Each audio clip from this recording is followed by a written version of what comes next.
Hey everybody, Coach Val Fiott here. We are talking today about kind of a controversial topic, the carnivore diet. I want you to know that with pretty much all my videos, I am not here to tell you, yes, you should do this or no, you should not do this. After all, I'm talking to the masses here, and you're all going to have very different physiology and very different fitness levels and very different needs and certainly different goals. So I'm not here to say, yes, do this or this is good, this is bad. That's not my point. I've spent most of my 30-year career as a health scientist serving as something of an aggregate where I'm looking at the totality of the data. I'm looking at some anecdotal information as well. And I'm just surmising, okay, here seems to be the key takeaways. Here are the key risks. Here are the key benefits, etc. So that's what I'm doing here in this video. Let's get into it in just a second. But first, if you really could, I'd appreciate liking and subscribing to the channel so you get more videos like this. I've got a lot of great content coming up for you. So join the ride, subscribe and like. And on that note, let's go ahead and get into it. Okay, carnivore diet. So a lot of people would call this a fad diet, which is kind of fair because it's gaining so much popularity over the past few years. That said, you can make the argument that on one hand or another, this kind of diet has been around in different pockets of the world for a long, long time. And if you're not totally familiar, the carnivore diet basically just means that you're really just eating animal products. You're eating meat and potentially dairy as well, usually dairy and eggs and such. And in some cases, someone will be on the carnivore diet and they'll take the perspective that they can still have a little bit of fruit and vegetables, but just very, very, very little.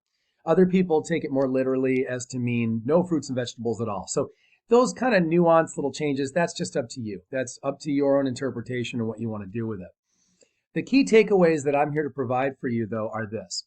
I think the main question on people's mind is, why is the carnivore diet catching on? Why are people saying that they're getting healthier as a result? Well, I think I can boil it down to this. It's ketogenic in nature.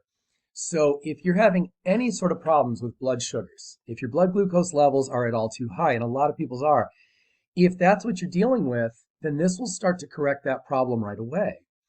Also, if you're under-muscled, well, I can't say that this is necessarily going to give you muscle if you're not exercising, but you are going to be getting the protein and the dietary fat. Probably. You may not still reach quite enough, but you're more likely to get enough protein and dietary fat of a good enough quality with all the right essential amino acids to where you can grow or at least sustain your muscle tissue.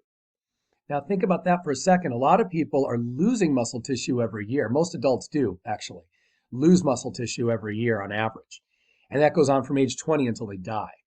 And that statistic's been around for quite a while. So the idea of getting in more protein than you're already getting, usually a lot more, and getting in high levels of dietary fat that are found in meat and in a lot of dairy as well, that's generally, even without necessarily having a great exercise protocol, it's generally going to help you sustain or even grow some muscle mass. And that is linked to so many great health benefits. When you have more muscle, you can potentially have a little bit more bone mineral density. You're potentially going to have slightly stronger joints as well. Not always, but generally. Potentially, you'll have better brain health. Now, we'll cover that a little bit more in a moment. But by balancing your muscle levels, and maintaining more muscle instead of losing it like so many people do, that alone can carry so many health benefits for your musculoskeletal system, for your brain, for your heart, for your lungs, for pretty much your whole body, and to really help to prevent a lot of health issues. Now, the other big elephant in the room, the big advantage to the carnivore diet for many people is that if they are over fat, if they even have just 5 or 10 pounds of excess body fat on them, that excess body fat, that adipose tissue, is ultimately harming their health. And when you start to burn that off, even just losing 5 or 10 pounds, a lot of studies show that's really advantageous in terms of reducing risk for stroke and heart attack and heart failure down the road. And again, and for a lot of the musculoskeletal problems that we've talked about as well. So for example, if you have excess fat, you're not only potentially damaging your heart and increasing risk for cardiovascular disease, but you could be damaging your joints. Back pain is going to be more common. That's going to lead to less mobility. Less mobility leads to a weaker heart because now you're not moving around as much. And generally, we're not quite as happy that way as well.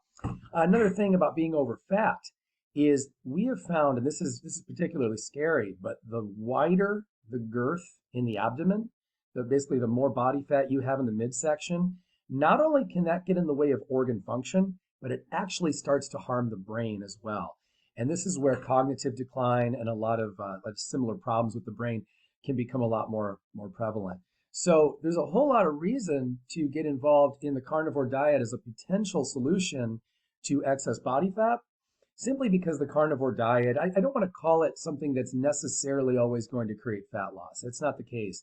But because it's ketogenic in nature, and because you're not going to have those excess blood sugars anymore when you're consuming a carnivore diet, then ultimately there's a very good chance that you're going to see some body fat loss, and that's going to set off this great chain as well. So you can think of it as the body fat loss is going to greatly reduce a lot of health problems or health risks. And also the potential gain in muscle or sustaining of muscle is also going to have a lot to do with those same risks. So there's really a lot of potential for good from the carnivore diet. But let's keep something really strong in mind here. The carnivore diet is just a label.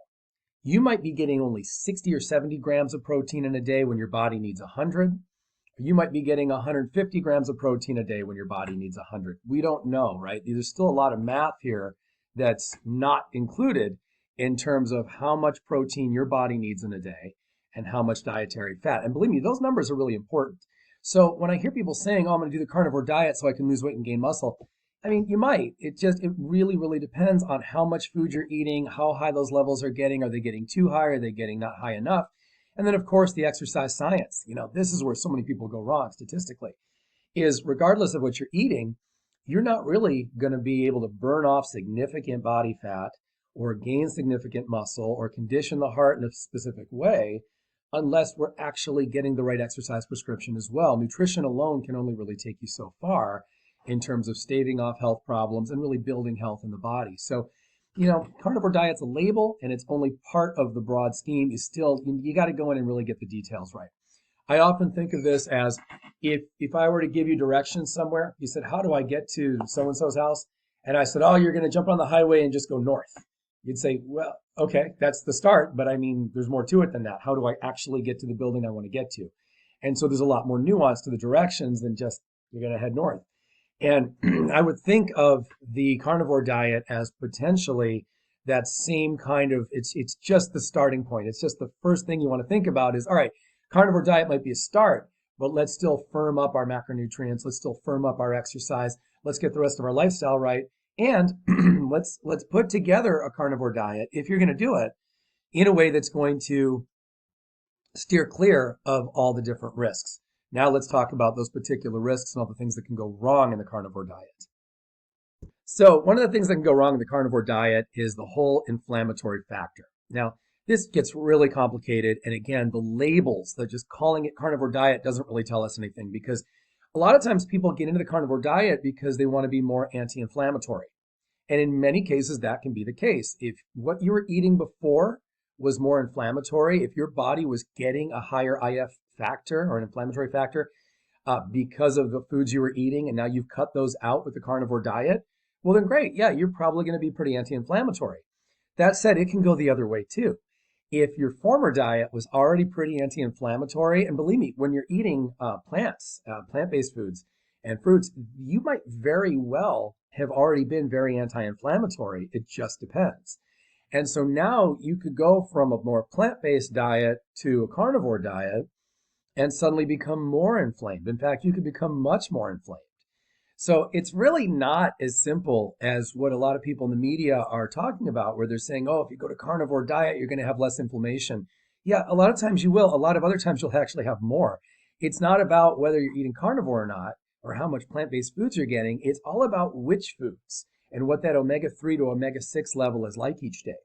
And this is why, frankly, when I put together meal plans for clients, I'm really particular as to how do we get enough omega-3 in the day and keep the omega-6s low enough. Because, little side note, guys, before I continue, in a perfect world, your omega-3 to omega-6 ratio, and I don't mean to go too far off track here, but that ratio in a perfect world is like a 1-to-1, or perhaps a 1-to-2 or 1-to-3. Most of the literature shows that that's really where a human being is more optimal and gets better longevity. Now, in the Western world, we're nowhere near that. Most Americans are like 1-to-30, 1-to-40, 1-to-50. I mean, we're nowhere near the omega-3 to 6 ratio that we really want. So our inflammatory factor is particularly high. And I don't want you to think that just by switching to or away from a carnivore diet, you're necessarily going to improve that. It's just going to depend because there are plant-based foods that are very high in omega-3s and low in omega-6s. There are plenty of animal-based foods that are that way as well. It really just depends on what you're eating before and what you're going to be eating on the carnivore diet. So we just have to look at it that way. Please don't think of the label carnivore diet as a catch-all for better health because it can worsen your health. So let's talk more about that now too. So plant-based foods are pretty darn high in antioxidants in most cases, not all, but most. And so when you switch off of plant-based foods and go to carnivore diet, again, it really depends on which foods, which meat-based and animal-based foods you're consuming in order to really figure out whether you're going to be getting enough antioxidants now. If you suddenly cut your antioxidant intake significantly in half, that can be a real detriment to your heart, to your joints, and therefore to your workouts. I mean, the amount of damage you can do to your body by cutting out antioxidants and letting free radicals run throughout your body in greater numbers, that can be really, really devastating. So I think we can't just look simply at carnivore diet, yes, no, good, bad, like a Boolean. We have to think of it as, well, what's it made up of? And where was I coming from? And what specific health problems did I have?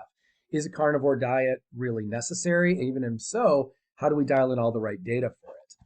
So guys, I've got two more points, more negative points essentially about the carnivore diet that I want to bring up. But first, if you haven't already, please like and subscribe. I appreciate your supporting the channel, and I look forward to getting more great content to you. Let's go ahead and dive into my final couple of points here. So another one is fiber intake. When you're not getting enough fiber, you're really creating a lot of problems for the body. And one big risk with the carnivore diet is that you're not likely to necessarily get the fiber that you need. So this is a big concern. And this is one of the reasons I think why so many of us are skeptical about the carnivore diet. Even though it seems to be doing a lot of good for a lot of people, I think you still want to at least supplement with a source of fiber or at least consume enough fiber, even if you are going to do some version of the carnivore diet. Now, the final thought I have about the carnivore diet is this. When you go from eating a pretty normal amount of carbohydrate to drastically reducing or even eliminating carbohydrates with the carnivore diet, this can really change your exercise output and your movement output throughout the day. Now, as a health scientist, this is a big concern to me because exercise is absolutely one of the most beneficial things you can do for your longevity and for every component of your health, from your joint health to your mobility to your brain health, your heart health, everything. So if, let's say in your workouts, you are now being a lot less productive because your body is so used to having carbohydrates, and this isn't a short-term problem, right? This can go on for months where because you're getting far fewer carbohydrates, if any, that now your workouts, you're getting ketosis and your workouts have to rely on dietary fat for fuel. Well, in some cases, that can really work out very well for some people. In other cases, it does not work out well. I've had a lot of people, myself included, that even if we're on a very low carb or no carb diet for a very lengthy period where the body should be usually adjusting, you still don't get as productive of workouts. You're needing more recovery time and exercise capacities are reduced. So if your body's not adjusting to that well after a given period, you have to start making some decisions because you don't just want to go the rest of your life or even years of your life with a greatly reduced exercise capacity. That is going to cause so many potential harms that I don't think, and again, you have to really weigh this out for yourself, but I don't think that that's usually a trade that you want to make. So just to be clear, what I'm saying is there are people who, when switching to a very low to no carb diet, like the carnivore diet can be, when they make that kind of switch, their exercise might suffer, not just for a few days or a week or two, but for the very long term, and therefore their health is going to take some big steps down. And so is that worth it for the potential benefits that you're getting from the carnivore diet? And that's where we really have to go in depth. That goes well beyond this video. We have to really talk about you and your particular factors and what's going to make the most sense for your future. So anyway, guys, I hope this video has been helpful. Again, I'm not trying to push you either way in terms of the carnivore diet. I just want to help you to make the right decisions because the devil is always in the details. As always, you can get my help remotely. Go ahead and comment down below. Let me know what you thought of this video and the way I've presented it. I'd love to get your feedback. I'd certainly love to get your questions, and I'd love to help you as well. You can reach out to me anytime, guys. My phone number is down in the description. I look forward to your health and your wellness success.